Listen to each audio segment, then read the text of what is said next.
Hello, कैसे हो आप सब। It's me Atiq Rahman. This is your beautiful सा चैनल अनमैचबल लर्निंग क्लासेस।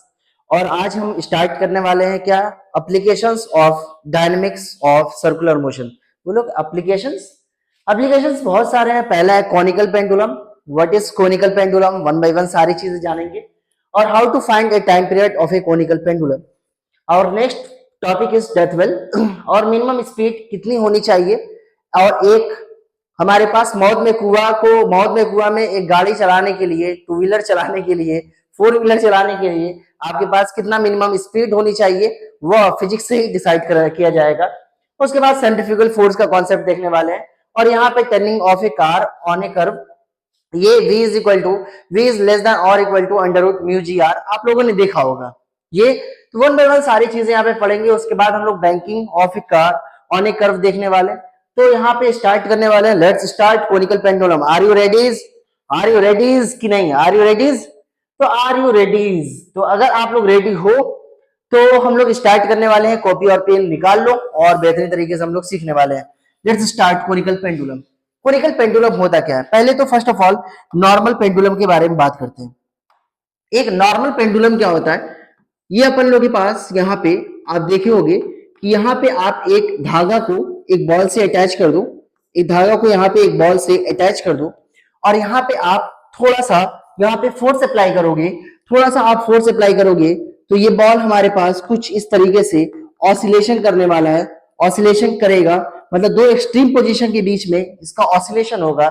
और हम लोग बहुत पहले ये होगा हमारे पास, this is length of string, और ये होगा हमारे पास मास। और बोला जाता कि ये बताओ एक ऑसिलेशन में कितना टाइम पीरियड क्या होगा एक ऑसिलेशन का।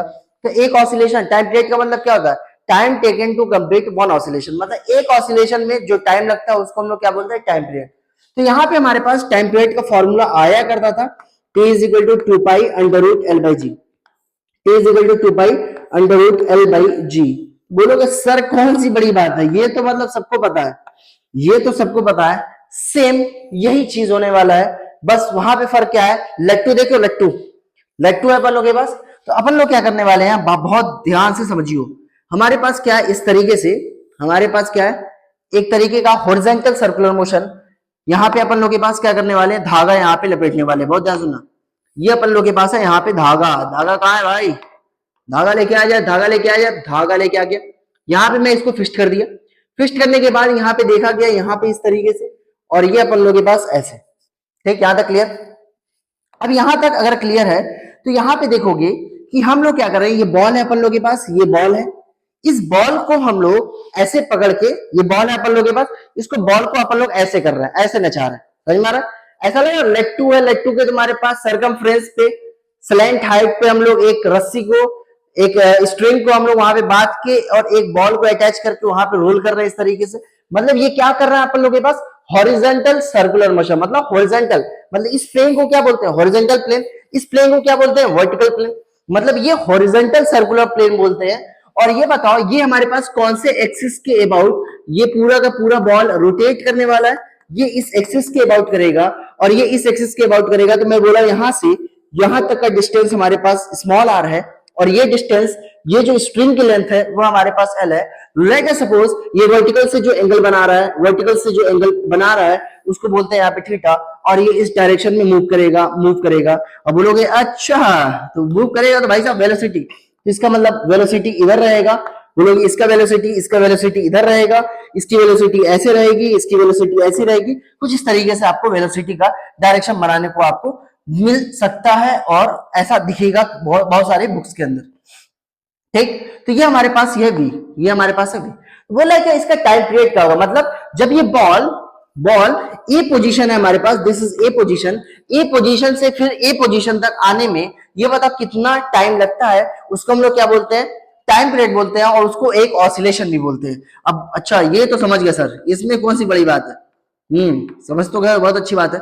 अब ये बताओ कौन कौन से फोर्स यहाँ पे लगते होंगे, कौन कौन से फोर्स। पहले ये बॉल है, अगर ये बॉल है तो एक फोर्स लगने वाला है mg, इसको कोई रोक नहीं सकता, दिस इज mg फोर्स। और एक टेंशन फोर्स लगेगा, एक अपन लोग के पास यहाँ पे टेंशन फोर्स लगने वाला है। तो ये बता, अगर ये टेंशन फोर्स है तो यहाँ पे अगर एक वर्टिकल लाइन खींचूंगा तो ये बता, ये अगर थीटा है तो ये वाला कितना होगा हमारे पास, ये थीटा होगा। तो ये बता, हमारे पास टी का दो कंपोनेंट होगा, एक तो आएगा अलोंग द रेडियस, एक आएगा अलोंग द रेडियस, एक होगा अपन लोग के पास perpendicular to the radial line, और ये हमारे पास जिससे थीटा अटैच होता है उसको हम लोग क्या बोलते हैं, टी कॉस थीटा, और यहाँ पे क्या होगा, यहाँ पे टी साइन थीटा। ये बताओ, मैं बताया था क्या, सेंट्रिपिटल फोर्स जैसा कोई फोर्स होता नहीं है, मगर बहुत सारे फोर्स जो नेट फोर्स रेडियल डायरेक्शन में लगते हैं, जो नेट फोर्स सेंटर की तरफ लगते हैं, वही हमारे पास सेंट्रिपिटल फोर्स का रूप ले लेता है। तो वो क्या बन जाएगा, हमारे पास सेंट्रिपिटल फोर्स बन जाएगा। इसका मतलब यहाँ पे ये बताओ, ये तो वर्टिकली बैलेंस है, अगर वर्टिकली बैलेंस है तो इसका मतलब मुझे पता है कि summation of F Y net force in Y direction zero, zero होने का मतलब जितना ऊपर फोर्स है उतना ही नीचे होगा। इसका मतलब ये हुआ कि टी कॉस थीटा किसके बराबर होगा, टी कॉस थीटा बराबर होगा यहाँ पे mg का। This is our first equation, this is our first equation. Now T sine theta will become a centripetal force, अगर T sine theta centripetal force बन जाता है तो मुझे पता है कि T sine theta centripetal force बनता है, तो ये बताइए किसके बराबर होगा, यहाँ पे M V square by are के बराबर होगा, M V square by are के बराबर होगा, या एम आर ओमेगा स्क्वायर, बताओ एम आर ओमेगा स्क्वायर बोलो या M V square by R बोलो। अब बोलोगे अच्छा तो मुझे चाहिए क्या, मुझे टाइम पीरियड चाहिए। टाइम पीरियड का फॉर्मूला होता क्या है, पहले ये समझो। टाइम पीरियड का फॉर्मूला होता है, टाइम पीरियड का फॉर्मूला होता है 2 pi by omega. Omega is nothing, it is angular velocity. Ball की एंगुलर वेलोसिटी क्या है हमारे पास, तो ओमेगा है, तो इसका मतलब एम वी स्क्वायर आर की जगह हम लोग अगर आर ओमेगा स्क्वायर लिखेंगे तो और सही रहेगा, अरे है कि नहीं। तो इसका मतलब यहाँ पे आर ओमेगा स्क्वायर लिखो, यहाँ पे आप क्या करोगे, एम आर ओमेगा स्क्वायर, ये होगा m are omega square. This is our second equation. अब क्या करो, सेकेंड इक्वेशन को फर्स्ट इक्वेशन से डिवाइड कर दो आप, तो ये बन जाएगा यहाँ पे sine theta divide by cos theta. बोलोगे टी कहां गया, ले लो भाई टी और ये टी, और ये होगा यहाँ पे m are omega square divide by, और ये होगा यहाँ पे एम जी, और यहाँ पे m से m मरेगा, t से t मरने वाला है। एक चीज यहाँ पे देखो, ऑब्जर्व करो, ये अपन लोगों के पास ये है एक राइट एंगल ट्राइंगल बनना है, ये होगा लेंथ ऑफ स्ट्रिंग, और ये एंगल था यहाँ पे थीटा, और ये यहाँ पे अपन लोगों का था r। ये बताओ यहाँ से cos थीटा की वैल्यू कितनी हो जाएगी, cos थीटा की वैल्यू हो जाएगी base by hypotenuse. cos theta की वैल्यू क्या हो जाएगी, बेस बाई हाइपोटेनियस, और sin थीटा की वैल्यू क्या हो जाएगी, परपेंडिकुलर बाई हाइपोटेनियस। तो यहाँ पे sin थीटा के अंदर परपेंडिकुलर हो जाएगा r, हाइपोटेनियस हो जाएगा l। तो ये बता r इज इक्वल टू किसके बराबर होगा, l sin थीटा के बराबर होगा। अरे होगा कि नहीं पापा, ये बताओ होगा। तो r is equal to l sin theta, तो मैं r के जगह l sin थीटा यूज करूंगा। ये होगा यहाँ पे sin theta divide by cos theta, और यहाँ पे r के जगह आप यूज करो l cos theta, l sin theta, l sin theta, और ये होगा अपन लोगों के पास ओमेगा स्क्वायर डिवाइड बाई जी। हाँ क्या मर रहा है, साइन थीटा से साइन थीटा मरेगा, और यहां से आपके पास ओमेगा स्क्वायर आने वाला है क्या, omega square is equal to, ये होगा यहाँ पे g by L cos theta. ये कितना आएगा, g by L cos theta आ जाएगा, और ओमेगा की वैल्यू यहां से आ जाने वाली है, ओमेगा की वैल्यू आ जाएगी under root times of g divide by L cos theta, और यहाँ पे ओमेगा की वैल्यू पुटिफिकेशन करो टाइम पीरियड के अंदर, और आपके पास टाइम पीरियड अवेलेबल होगा। टाइम पीरियड यहाँ पे आ जाएगा, टाइम पीरियड यहाँ पे लिख देता हूँ, टाइम पीरियड यहाँ पे लिख देता हूँ। टाइम पीरियड का फॉर्मूला आ जाएगा T is equal to 2 pi under root omega को, ओमेगा होता है अपन लोगों के पास under root G divide by L cos theta, ऊपर जाएगा ये बन जाएगा L cos theta divide by G, L cos theta divide by G, और ये होगा अपन लोगों के पास टाइम पीरियड का फॉर्मूला। और इस पूरे अरेंजमेंट को हम लोग नाम देते हैं कोनिकल पेंडुलम, क्योंकि एक लट्टू भी तो कोन है, लट्टू भी तो कोन है, एक तरीके का कोन हमारे पास बन रहा है, इसीलिए इस पेंडुलम का नाम होता है, इसको बोलते हैं सिंपल पेंडुलम, और इसको बोलते हैं यहाँ पे कोनिकल पेंडुलम। एक और होता है अपन लोग के पास कंपाउंड पेंडुलम, वह पढ़ा जाएगा मोमेंट ऑफ इनर्शिया में। तो T is equal to 2 pi under root L cos theta by जी।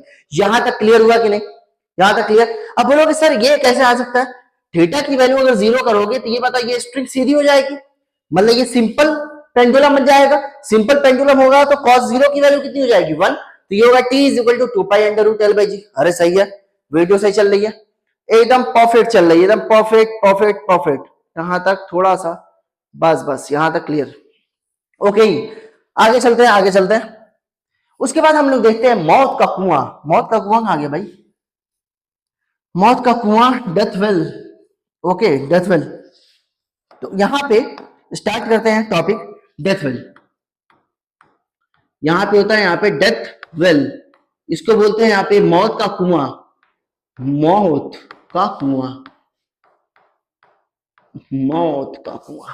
ठीक, मौत का कुआं ये होता है क्या? आप देखोगे जब भी सर्कस वगैरह में जाते हो तो वहां पे एक मतलब लकड़ी का बनाया गया एक तुम्हारे पास वेल पैटर्न का एक तुम्हारे पास कुआं रहता है, मतलब अच्छा खासा गहरा रहता है। ठीक, पानी नहीं रहता उसके अंदर, जाना मत पानी वानी निकालने, बहुत मार मारेंगे सब।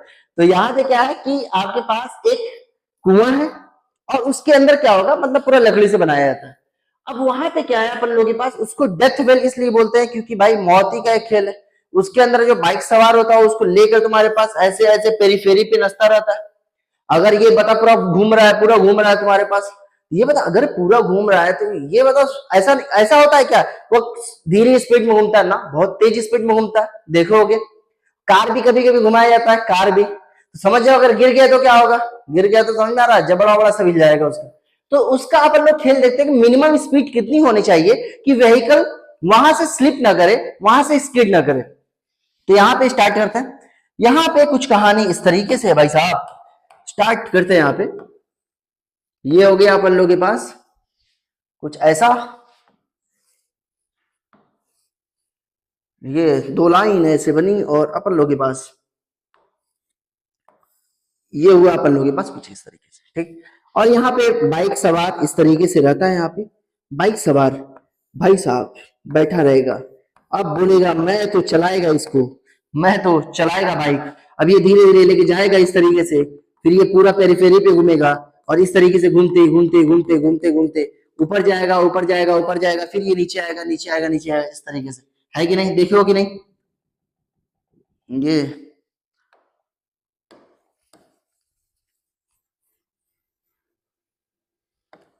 चलो चलो चलो भाई साहब, ओके ओके।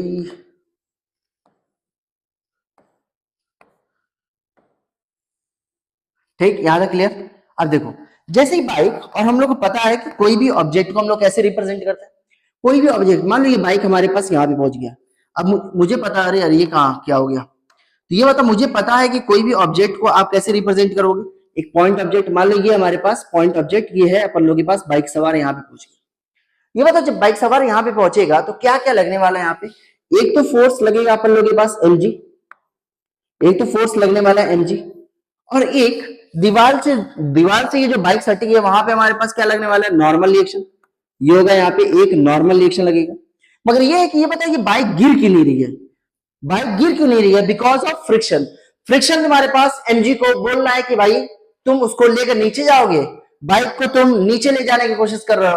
फ्रिक्शन बोलेगा मैं तुमको नहीं जाने दूंगा, मेरी जितनी औकात रहेगी मैं उतना तक रोकूंगा, और मेरी जब औकात खत्म हो जाएगी तो भाई उसको तुम नीचे गिरा दो और वह तुम्हारे पास जहन्नम के आग में चला जाए, कहीं भी चला जाए, मुझे कुछ से मतलब नहीं है। बट mg तुम्हारे पास, एमजी को बैलेंस करने वाला, और एक यहाँ पे विलेन, एक हीरो की तरीके से हमारे पास फ्रिक्शन आएगा। फ्रिक्शन बोलेगा, फ्रिक्शन का काम होता है, friction always always opposes the change of relative motion. Relative motion के चेंज को अपोज करने वाला कौन है हमारे पास? फ्रिक्शन है। फ्रिक्शन एक सेल्फ एडजस्टिंग फोर्स है। फ्रिक्शन एक नेसेसरी एविल है। फ्रिक्शन की maximum value of static friction is known by the name limited friction, और लिमिटेड फ्रिक्शन की वैल्यू होती है म्यू इनटू एन, और यहाँ पे म्यू की वैल्यू जो होती है स्टैटिक फ्रिक्शन होती है।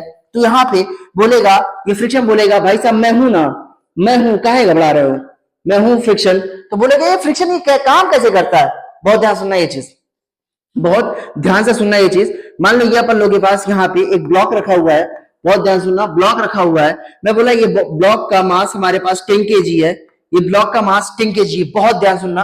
मैं बोला इसका कोएफिशिएंट ऑफ फ्रिक्शन हमारे पास, कोएफिशिएंट ऑफ फ्रिक्शन है 0.2। ये बता, अगर मैं force F is equal to, अगर मैं फोर्स अगर 10 न्यूटन, अगर मैं फोर्स अगर सपोज करो 40 न्यूटन लगाता हूं, क्या ये ब्लॉक मूव कर जाएगा कि नहीं मूव करेगा? बोलोगे फोर्स लग रहा है तो ब्लॉक तो मूव करना चाहिए। बट हम लोग देखने वाले हैं क्या, पहले तो हम लोग पता करेंगे कि लिमिटिंग फ्रिक्शन की मैक्सिमम वैल्यू कितनी है। लिमिटिंग फ्रिक्शन की मैक्सिमम वैल्यू कितनी है, कितनी फ्रिक्शन कितना, ये बताओ, ये ब्लॉक की टेंडेंसी किधर है, आगे जाने की। तो यहाँ पे फ्रिक्शन एक हीरो की तरीके से, एक विलन की तरीके से आएगा और बोलेगा भाई साहब कहाँ लेके जा रहे हो, कहाँ लेके जा रहे हो यार, रुको तो, रुको ना यार, थोड़ा सा रुको तो। यहाँ पे फ्रिक्शन यहाँ पे आने वाला है। फ्रिक्शन बोलेगा मैं एक सेल्फ एडजस्टिंग फोर्स हूं। आप तो पहले चेक कर लेते हैं लिमिटिंग फ्रिक्शन कितना है, मैक्सिमम कितना फ्रिक्शन लग सकता है, मैक्सिमम फ्रिक्शन लगने का औकात इसके पास कितना है, ये होगा यहाँ पे म्यू इंटू एन। म्यू की वैल्यू है यहाँ पे 0.2, एक यहाँ पे फोर्स लगने वाला है mg और एक लगेगा नॉर्मल रिएक्शन, ब्लॉक के ऊपर जा नहीं रहा है, इसका मतलब नॉर्मल रिएक्शन किसके बराबर होगा, mg के बराबर। मास है यहाँ पे 10, g की वैल्यू है हमारे पास 10 और ये कितना हो जाएगा अपन लोगों के पास 100 न्यूटन होने वाला है। बहुत ध्यान सुनना, ये है 100 न्यूटन। बोले सर ये पढ़ा रहे थे ना, बहुत ध्यान सुनो पहले। ये 0.2 इंटू कितना हो गया अपन लोगों के पास, नॉर्मल रिएक्शन की वैल्यू आ रही है 100, ये गया अपन लोगों के पास, ये कितना आ रहा है 20 न्यूटन, ये कितना आ रहा है अपन लोगों के पास 20 न्यूटन। मतलब मैक्सिमम फ्रिक्शन की मैक्सिमम वैल्यू कितनी आ रही है अपन लोगों के पास 20 न्यूटन। मतलब ये 40 न्यूटन को रोक पाएगा क्या, ना ना ना ना। अगर मैं बोलूं इसी को मैं चेंज कर दूं, अगर मैं बोलूं 10 न्यूटन, अगर मैं बोलूं फोर्स की वैल्यू, बहुत ध्यान सुनना, फोर्स की वैल्यू है अपन लोगों के पास 10 न्यूटन, तो फ्रिक्शन आएगा, फ्रिक्शन बोलेगा कि मैं एक सेल्फ एडजस्टिंग फिनोमेना हूं, मैं 20 न्यूटन तक इस फोर्स को रोक सकता हूं, 20 न्यूटन तक मेरी औकात है इस फोर्स को रोकने की, मैं रोकूंगा। और ऐसा नहीं कि 20 न्यूटन है और ये 10 न्यूटन है, 20 माइनस 10 न्यूटन से आगे चला जाएगा ना। अगर ये 10 न्यूटन फोर्स है तो फ्रिक्शन बोलेगा मैं भी 10 न्यूटन फोर्स लगा के बैलेंस कर दूंगा, मैं आगे नहीं जाने दूंगा। फिर बोला कि नहीं मैं थोड़ा सा फोर्स बढ़ाया, मैं बोला 15 न्यूटन है, फ्रिक्शन बोलेगा मैं फिर से अपने आप को एडजस्ट करूंगा और इसकी वैल्यू हो जाएगी 15 न्यूटन। फोर्स बोल रहा है क्या, अभी बोला फोर्स की वैल्यू कोई और बढ़ाया, मैं बोला ये हमारे पास 90 न्यूटन हुआ, तो फ्रिक्शन बोलेगा अपन लोगों के पास 90 न्यूटन में लगाएगा। अगर फोर्स की वैल्यू अपन लोगों के पास 20 न्यूटन हुआ तो फ्रिक्शन बोलेगा कि भाई साहब इससे ज्यादा मत लगाना, इससे ज्यादा अब लगाओगे तो मैं रोक नहीं पाऊंगा, मेरी औकात नहीं रहेगी रोकने की। इसका मतलब फ्रिक्शन बोलेगा 20 न्यूटन। अब फोर्स की वैल्यू 21 न्यूटन लगाओगे तो फ्रिक्शन बोलेगा आई एम हेल्पलेस, मैं हेल्प नहीं कर सकता। फ्रिक्शन बोलेगा मैं 20 न्यूटन ही तक लगा सकता हूं, 20 न्यूटन तक ही लगा सकता हूं। 21 न्यूटन लगाएगा, ब्लॉक स्लाइड करना स्टार्ट कर जाएगा। इसका मतलब यहाँ पे फ्रिक्शन अपने आप को एडजस्ट करेगा mg के साथ, जितना हो सकता है उतना अपने आप को एडजस्ट करेगा। और जब तक एडजस्ट करेगा, जब तक फ्रिक्शन की मैक्सिमम वैल्यू जो है, और mg की मैक्सिमम, mg हमारे पास है, अगर mg की वैल्यू फ्रिक्शन की मैक्सिमम वैल्यू से ज्यादा हो गई, ये हमारे पास व्हीकल वाला नीचे आ जाएगा और ये हमारे पास जो ब्लॉक है, जो हमारे पास बंदा यहाँ पे है, वह अगर फ्रिक्शन की वैल्यू अगर ज्यादा है, mg की वैल्यू कम है, तो फ्रिक्शन बोलेगा मैं एडजस्ट कर लूंगा, घबराने की बात नहीं है। समझ में आ रहा? फील आया तो बहुत अच्छी बात, नहीं आया उससे अच्छी बात कुछ हो ही नहीं सकती। यहाँ पे जितना समझाना था उतना मैं समझा चुका। आगे चलते हैं यहाँ पे। तो यार फ्रिक्शन हमारे पास बोलेगा, तो यहाँ पे फ्रिक्शन की वैल्यू, तो ये बताओ नॉर्मल रिएक्शन एक सेंटीमीटर, पहले तो ये बताओ फ्रिक्शन की वैल्यू किसके बराबर होगी, mg के बराबर होगी। तो ये बताओ फ्रिक्शन mg के बराबर करो या ग्रेटर देन और इक्वल टू, मतलब हमारे पास अगर मैं बोलूंगा टू अवॉइड स्लिपिंग, या स्लिपिंग बोलो या अपन लोग बोल सकते हैं यहाँ पे this downfall of A vehicle के डाउनफॉल ना हो, तो ये बताओ फ्रिक्शन की लिमिटिंग वैल्यू कितनी होगी हमारे पास। तो फ्रिक्शन की वैल्यू कम से कम ग्रेटर देन और इक्वल टू क्या होना चाहिए, mg। और ये बताओ ये क्या होगा अपन लोगों के पास, लिमिटिंग फ्रिक्शन होना चाहिए। इसका मतलब ये है अपन लोगों के पास लिमिटिंग फ्रिक्शन का मतलब हो गया अपन लोगों के पास, याद करना, लिमिटिंग फ्रिक्शन की वैल्यू होगी ग्रेटर देन और इक्वल टू mg। और यहाँ पे लिमिटिंग फ्रिक्शन की वैल्यू होती है mu into N is greater than और इक्वल टू mg। और यहाँ पे आप नॉर्मल रिएक्शन की वैल्यू आप आ गए, नॉर्मल रिएक्शन की वैल्यू कम से कम mg बाई म्यू से ज्यादा होना चाहिए। अब बोलोगे नॉर्मल रिएक्शन, भाई साहब नॉर्मल रिएक्शन ही तो सेंट्रीपिटल फोर्स का रूप लेने वाला है और ये होगा अपन लोगों के पास mv स्क्वायर बाई r। अब बोलोगे r कौन सा लिया जाए, r आप ये वाला लोगे, आप r ये वाला लोगे, बिकॉज इस सर्कल के अंदर, इस सर्कुलर पाथ पे ये हमारे पास मीन सर्कुलर मोशन कर रहा है, तो रेडियस भी इसी का लोगे r। समझ में आ रहा है? और इसकी स्पीड कितनी हो जाएगी अपन लोगों के पास, स्पीड हो जाने वाली है अभी, यहां तक क्लियर हुआ। तो नॉर्मल रिएक्शन हो जाएगा mv स्क्वायर बाई r। तो यहाँ पे हम लोग क्या करने वाले हैं, इस नॉर्मल रिएक्शन को यहाँ पे रखो, नॉर्मल रिएक्शन को यहाँ पे रखोगे, आपके पास, सॉरी यहाँ पे नहीं, नॉर्मल रिएक्शन को आप यहाँ पे रखोगे, वैल्यू आएगी नॉर्मल रिएक्शन की वैल्यू, ये होगा mv square by r is greater than और इक्वल टू, ये होगा यहाँ पे mg बाई म्यू, मास से मास मरेगा, और v स्क्वायर की वैल्यू हो जाएगी v square is greater than और इक्वल टू, ये होगा अपन लोगों के पास rg बाई म्यू, और v की वैल्यू हो जाएगी under root times of rg by mu. इसका मतलब v की वैल्यू जो होगी वो rg बाई म्यू से rg बाई म्यू के बराबर हो, under root rg by mu के बराबर हो या उससे ज्यादा होगा, तब ये व्हीकल वाला गिरेगा नहीं, बच जाएगा। समझ में आ रहा है? उससे कम हुआ तो व्हीकल वाला गिर जाएगा। समझ में आ रहा है? ये रहा पूरा का पूरा डेथ वेल की कहानी, ये रहा पूरा का पूरा डेथ वेल की कहानी। चलते आगे, क्लास 11th वालों, समझ में आ रहा है? पढ़ाई करते रहो, एकदम डिमोटिवेट नहीं होना है, बिकॉज अगर तुम 10th से 11th में आ रहे हो तो तुम्हें एक, समझ में आ रहा है, मतलब एक बोल सकते हो कि पॉन्ड से तुम समुद्र की तरफ जा रहे हो। समझ आ रहा है? समुद्र की तरफ। भाई जाहिर सी बात है 10th में फिजिक्स इतनी है और 11th में फिजिक्स इतनी है, डरना नहीं है, कॉन्सेप्ट बनाते हुए चलो, याद है, रेक्टिफिकेशन मत करना, समझते चलो, आगे बहुत काम आने वाला है। यहाँ पे क्या है, यहाँ पे कुछ ये सवाल ऐसा है कि एक हमारे पास डिस्क है और वह हमारे पास रोटेट कर रहा है, मतलब डिस्क जो है मान लो एक सीटी है अपन लोगों के पास, वो पूरा रोटेट कर रहा है, मतलब वर्टिकल सर्कुलर मोशन लेके ऐसे ऐसे पूरा सीटी रोटेट कर रहा है, और उसके ऊपर हम लोग कॉइन रख दिए। अभी तो कॉइन रखने के बाद क्या अगर हम लोग डिस्क की स्पीड बढ़ाएंगे, रोटेशनल स्पीड बढ़ाएंगे, तो क्या वो कॉइन वही रहेगा या हमारे पास बाहर की तरफ चला जाएगा? एक चीज याद करना, ये जो मास के ये हमारे पास बाहर की तरफ स्लाइड होने की कोशिश करेगा बिकॉज ऑफ सेंट्रीफ्यूगल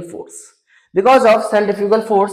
क्यों ऐसा होगा, वन बाय वन समझेंगे। तो बोल रहा है राइट कर me the safe value of omega so that coin does not slips away, मतलब कॉइन हमारे पास इससे आर रेडियस से दूर न जाए, वहीं पे जहां पे है वहीं पे रहे। तो इसका मतलब ये कुछ ऐसा दिख रहा है, ये कुछ अपन लोगों के पास ये कुछ ऐसा दिख रहा है, बहुत ध्यान से समझियो, ये बहुत ध्यान से समझियो, ये कुछ ऐसा है हमारे पास, ये कुछ डिस्क है, ये अपन लोगों के पास डिस्क है, ये अपन लोगों के पास यहाँ पे एक डिस्क है यहाँ पे, ठीक, यहां तक क्लियर हो गया। अब ये क्या है अपन लोगों के पास, यहाँ पे जो डिस्क है और ये ओमेगा से मूव कर रहा है, ये ओमेगा से मूव कर रहा है, और ये हमारे पास कॉइन है, ये अपन लोगों के पास कॉइन है। ओ माय गॉड, ये कॉइन क्या है, ऐसा बन गया, ये हमारे पास कॉइन है और ये अपन लोगों के पास आर। तो ये बताइए यहाँ पे कौन कौन सा फोर्स लगेगा, एक तो हमारे पास mg फोर्स लगेगा, और जिस सरफेस पे है वो नॉर्मल रिएक्शन लगाएगा, और एक इसकी टेंडेंसी होगी बाहर की तरफ जाने की, और ये कॉइन जिस सरफेस पे है, ये बताओ जैसे ही इस कॉइन की टेंडेंसी होगी बाहर जाने की, वैसे ही फ्रिक्शन बोलेगा, मैं आ गया, फिर से फ्रिक्शन आ गया, फ्रिक्शन बोलेगा कॉइन और मेरा जो डिस्क का सरफेस है उसके बीच का जो कोएफिशिएंट ऑफ फ्रिक्शन है उसको बोलने वाले हैं म्यू। तो फ्रिक्शन बोलेगा कि इसकी टेंडेंसी है बाहर की तरफ जाने की और मेरी टेंडेंसी है इसको लेकर आने की, किधर, सेंटर की तरफ लेके आने की, मींस अलोंग द रेडियस, इसकी टेंडेंसी होगी इधर लाने की, इसकी टेंडेंसी होगी, फ्रिक्शन की टेंडेंसी इधर लाने की होगी, और ये चाहेगा कि इधर जाए, मतलब हमारे पास सेंट्रीफ्यूगल का मतलब हो गया away from the centre, centre से दूर जाने की कोशिश करेगा, फ्रिक्शन बोलेगा आजा, बोलेगा अच्छा ज्यादा फ्रिक्शन नहीं हो रहा तुम्हारा, फ्रिक्शन बोलेगा भाई मेरी कुछ औकात ही है, उसको रोक सकता हूं। बोले कितनी औकात है, बोलेगा बता रहा हूं तू। तो इसका मतलब पहले ये बताओ नॉर्मल रिएक्शन किसके बराबर होगा, नॉर्मल रिएक्शन हो जाएगा mg के बराबर, नॉर्मल रिएक्शन हो जाएगा अपन लोगों के पास पहला mg के बराबर, ठीक है। ये मतलब फ्रिक्शन फोर्स क्या बन जाएगा अपन लोगों के पास, यहाँ पे जो फ्रिक्शन फोर्स है, वो क्या बन जाएगा, यहाँ पे जो फ्रिक्शन फोर्स है वह एक, ये बताओ सेंट्रीपिटल फोर्स का काम करेगा, वहां पे एक सेंट्रीपिटल फोर्स का काम करेगा। बोलो कि ऑब्वियस सी बात है, बिकॉज फ्रिक्शन सेंटर की तरफ लग रहा है, तो ये हमारे पास फ्रिक्शन फोर्स हमारे पास सेंट्रीफ्यूगल फोर्स का काम करेगा। तो ये बताओ फ्रिक्शन फोर्स की वैल्यू क्या होनी चाहिए, कम से कम greater than mv square by R से ज्यादा होनी चाहिए। फ्रिक्शन की value mv square R by R से ज्यादा होगी तभी तो ये फ्रिक्शन इसको रोक पाएगा, अदरवाइज रोक कहां पाएगा इसको। तो ये बताओ फ्रिक्शन की मैक्सिमम वैल्यू कितनी होती है, ये होगा mu into n is greater than और equal to mv square by r. अब ये बताओ यहाँ पे हमारे पास नॉर्मल रिएक्शन की वैल्यू कितनी है, mg है, तो ये होगा यहाँ पे mu times of mg is greater than और इक्वल टू, और ये होगा यहाँ पे mv स्क्वायर बाई आर, ये होगा mv स्क्वायर बाई आर, मास से मास मरेगा। तो ये बताओ v की वैल्यू कितनी आ जाएगी, v square is less than और इक्वल टू, ये होगा म्यू आर जी। तो इसका मतलब v की वैल्यू हो जाएगी under root times of mu r g. और याद करना ये क्लास 11th में या नीट में सवाल पूछे जाते हैं कि मिनिमम स्पीड कितनी होगी, ये स्लिप ना करे, under root mu r g. याद नहीं करना है, ऐसे ही करना है। समझ में आ रहा है ये चीज? यहां तक क्लियर हुआ? मस्त। चलते हैं आगे अपन लोग, चलते हैं आगे। कॉन्सेप्ट ऑफ सेंट्रीफ्यूगल फोर्स देखते हैं। सेंट्रीफ्यूगल फोर्स होता क्या है, one by one. Centrifugal force होता क्या है यहाँ पे समझेंगे। चल भाई, ओके। सेंट्रीफ्यूगल फोर्स होता क्या है? सेंट्रीफ्यूगल फोर्स कब एराइज होता है?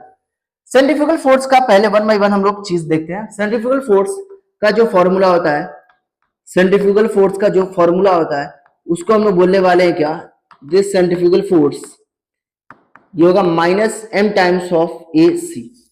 मतलब क्या सर, सेंट्रीपिटल फोर्स का फॉर्मूला आता है, ये माइनस एम ए सी का मतलब हो गया, निगेटिव साइन आपको ये इंडिकेट करता है, निगेटिव साइन ये इंडिकेट करता है centrifugal force act in the opposite direction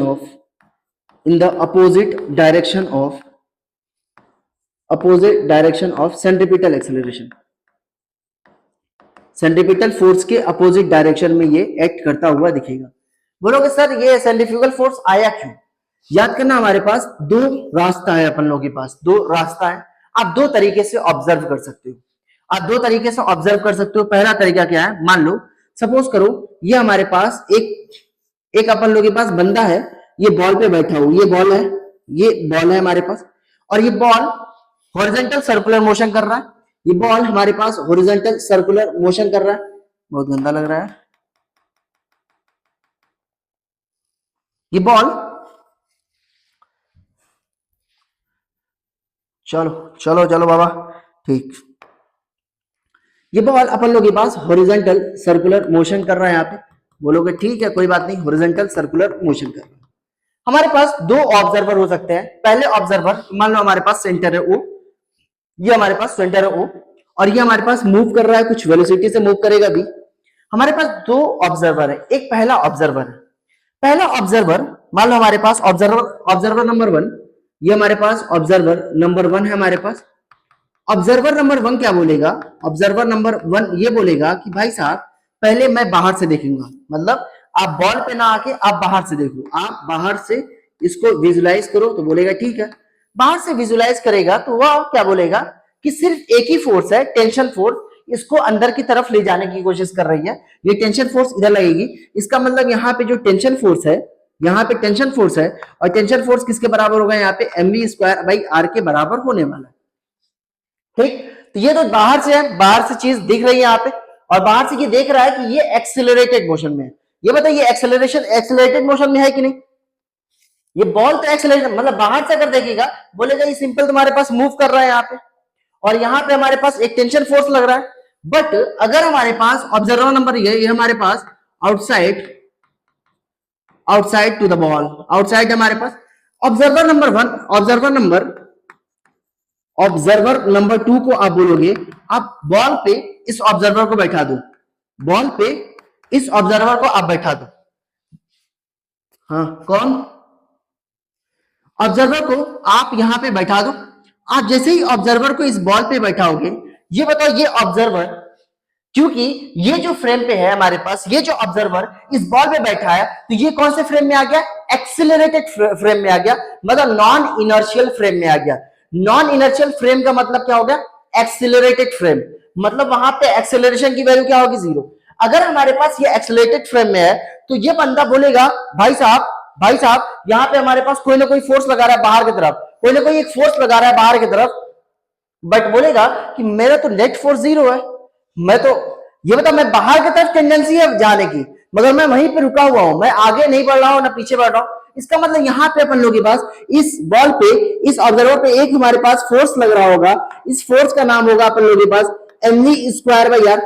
इसका मतलब एक फोर्स लग रहा होगा mv स्क्वायर बाई आर, और एक फोर्स लग रहा होगा हमारे पास इस ऑब्जर्वर पे, एक टेंशन फोर्स लग रहा होगा। इसका मतलब टेंशन फोर्स तो अंदर की तरफ है, तो अगर ये अंदर की तरफ होता तो ये हमारे पास जो ऑब्जर्वर है नॉन इनर्शियल फ्रेम में है वो अंदर की तरफ जाता, मगर इस ऑब्जर्वर को ऐसा लग रहा है मैं बाहर की तरफ जा रहा हूं। इसका मतलब बाहर की तरफ एक तरीके से एक फोर्स फील हो रहा है उसको, और उस फोर्स है कौन सा है, वो फोर्स हमारे पास सेंट्रीपिटल फोर्स जो है उसकी वैल्यू उसके अपोजिट डायरेक्शन में लग रहा है, मतलब एम स्क्वायर भैया। मतलब ये तो हमारे पास ऑब्जर्वर नंबर 2 है हमारे पास, वो कौन से फ्रेम में है, नॉन इनर्शियल फ्रेम में है। क्या है अपन लोगों के पास, नॉन इनर्शियल फ्रेम में है। नॉन इनर्शियल फ्रेम का मतलब हो गया जहां पे एक्सेलरेशन की वैल्यू जीरो नहीं है। अगर एक्सेलरेशन की वैल्यू जीरो नहीं है, इसका मतलब हमारे पास, याद करना, जब भी कोई भी ऑब्जर्वर अगर तुम्हारे पास नॉन इनर्शियल फ्रेम में होगा तो आप सेंट्रीफ्यूगल फोर्स की वैल्यू यहां पे लगा सकते हो। कैसे लगाओगे, आप एक बाहर की तरफ एम स्क्वायर बाई आर लगा दो, बाहर की तरफ एम स्क्वायर बाई आर लगाओगे तो जाहिर सी बात है ये टेंशन किसके बराबर होगा, ये टेंशन होगा एम स्क्वायर बाई आर के बराबर होगा। बोलोगे सर सेम तो है, सेम ही कहानी है, कोई फर्क नहीं है। बस याद करना, कभी भी सवाल आएगा बोलोगे सर एग्जांपल दे दीजिए, एग्जांपल हो जाए, मजा आ जाए। एग्जांपल नंबर 1 देखो यहाँ पे, अभी हम लोग कौन सा सवाल किए थे, कोनिकल पेंडुलम का सवाल किए थे। ये होगा कोनिकल पेंडुलम का सवाल किए थे ऐसे करके, ये हमारे पास था बॉल। सपोज करो ये ऑब्जर्वर को यहां बैठा दो, ये हमारे पास बॉल है, तो बॉल एक हमारे पास एक फोर्स, बॉल पे एक टेंशन फोर्स ऐसा लगेगा, और ये मतलब बॉल अगर तुम यहां बैठोगे तो ये हमारे पास क्या होगा, एक सेंटर की तरफ, तो ये बताओ ये क्या होगा, एक थीटा, ये होगा यहाँ पे एक कंपोनेंट आएगा टी कॉस थीटा, और एक कंपोनेंट आएगा यहाँ पे टी साइन थीटा, और एक होगा अपन लोगों के पास एम जी। बाहर से देखोगे तो टी साइन थीटा किसके बराबर होगा, एम स्क्वायर बाई आर के बराबर होगा, क्योंकि एक ही फोर्स है, किसके बराबर होगा, सेंटीमीटर फोर्स के बराबर। यहाँ पे जब ये बंदा यहाँ पे बैठा नॉन एक्सेलरेटेड फ्रेम में, तो ऑब्वियस सी बात है इसको लग रहा है मैं तो मूव नहीं कर पा रहा हूं, मैं तो जहां हूं वहीं पे हूं, मगर बाहर की तरफ मेरे जाने की टेंडेंसी है, तो इसका मतलब यहाँ पे हमारे पास बाहर की तरफ जो फोर्स होगा वो किसके बराबर होगा, एम स्क्वायर बाई आर, दोनों बराबर होगा। मतलब आप क्या करो, T sine theta is equal to m square by r करो, और यहाँ पे टी कॉस थीटा किसके बराबर करो, एम जी के बराबर कर दो, आंसर आ जाएगा। बोलोगे नहीं नहीं सर ऐसे, ये बताइए ना, ये हमारे पास सपोज करो ये है यहाँ पे डेथ वेल था, और ये अपन लोगों के पास ये बॉल था, तो ये बताओ बॉल पे हमारे पास क्या लग रहा है, एक एमजी लग रहा था, एक अपन लोगों के पास क्या लग रहा था, एक यहाँ पे लग रहा था फ्रिक्शन, और एक यहाँ पे नॉर्मल रिएक्शन लग रहा था। बट अगर यहाँ पे ये बताओ कौन से फ्रेम में है, जाहिर सी बात है यार कोई भी सर्कुलर मोशन है तो नॉन एक्सेलरेटेड फ्रेम में होगा, क्यों, सेंट्रीपिटल एक्सेलरेशन नॉन जीरो होगा ही होगा। इसका मतलब ये कौन सी फ्रेम में है, नॉन एक्सेलरेटेड फ्रेम में है, मतलब एक्सेलरेटेड फ्रेम में है, तो इसका मतलब यहाँ पे इस फोर्स से एक हमारे पास ऐसा लगेगा कि इसकी तरफ एक बाहर की तरफ फोर्स है, बट कोई भी ऐसा फोर्स क्या होता है क्या ना, बस एक फील हो रहा है, तो वही सेंट्रीपिटल फोर्स जो है वही सेंट्रीफ्यूगल फोर्स का रूप ले लेगा। अगर आप किसी बंदे को आप यहाँ पे बैठा दोगे और बोलोगे आप कौन से फ्रेम में आ गया, नॉन इनर्शियल फ्रेम में आ गया, नॉन इनर्शियल का मतलब हो गया एक्सेलरेटेड फ्रेम में आ गया, एक्सेलरेटेड फ्रेम में आएगा तो एम स्क्वायर बाई आर, मतलब याद है सेंट्रीपिटल फोर्स के अपोजिट डायरेक्शन में ये सेंट्रीफ्यूगल फोर्स लगता है, तो ये दोनों क्या हो जाएगा अपन लोगों के पास, बराबर होगा N is equal to m square by r. अगर बाहर से देखता तो बोलता सिर्फ एक ही है, एक नॉर्मल रिएक्शन है, बाहर वाला क्या फील करेगा, एक नॉर्मल रिएक्शन वो किसके बराबर होगा, एम स्क्वायर बाई आर के बराबर, फ्रिक्शन इज ग्रेटर देन और इक्वल टू एमजी। ऐसे ही तो सॉल्व किए थे, सेम एक चीज, सारी चीजें यहाँ पे, कोई दिक्कत। अब देखो ये रहा अपन लोगों के पास सेंट्रीफ्यूगल फोर्स। अब बोलोगे सर सेंट्रीफ्यूगल फोर्स को हम लोग स्यूडो फोर्स बोलते हैं, सही बात है, इसको हम लोग स्यूडो फोर्स भी बोलते हैं। क्यों बोलते हैं भाई साहब, एक तरीके का फोर्स है जो है नहीं बट फील कर पा रहे हैं हम लोग, बाहर की तरफ जाना चाह रहे हैं। अगर हम लोग सपोज करो, अगर मान लो एक गाड़ी पे जब बैठते हो आप कर्व लेते हो, तो ये बताओ जैसे ही हैंडल घुमाते हैं हम लोग कर्व लेने के लिए, वैसे हम बाहर की तरफ जाते हैं कि नहीं, क्यों, बिकॉज हम लोग जो है वह नॉन एक्सेलरेटेड फ्रेम में है, मतलब नॉन इनर्शियल फ्रेम में है। अगर नॉन इनर्शियल फ्रेम में है तो जाहिर सी बात है बाहर की तरफ एक फोर्स लगता होगा, उसको हम लोग नाम दे देते हैं, उसका नाम क्या होगा, centrifugal force, m square by are के बराबर होगा, वह भी एम स्क्वायर बाई आर के बराबर होगा। समझ में आ रहा है ये चीज, एक चीज याद करो, तो ये होगा अपन लोगों के पास पूरा का पूरा कॉन्सेप्ट सेंट्रीफ्यूगल फोर्स का। आगे चलते हैं, यहाँ पे आगे चलते हैं।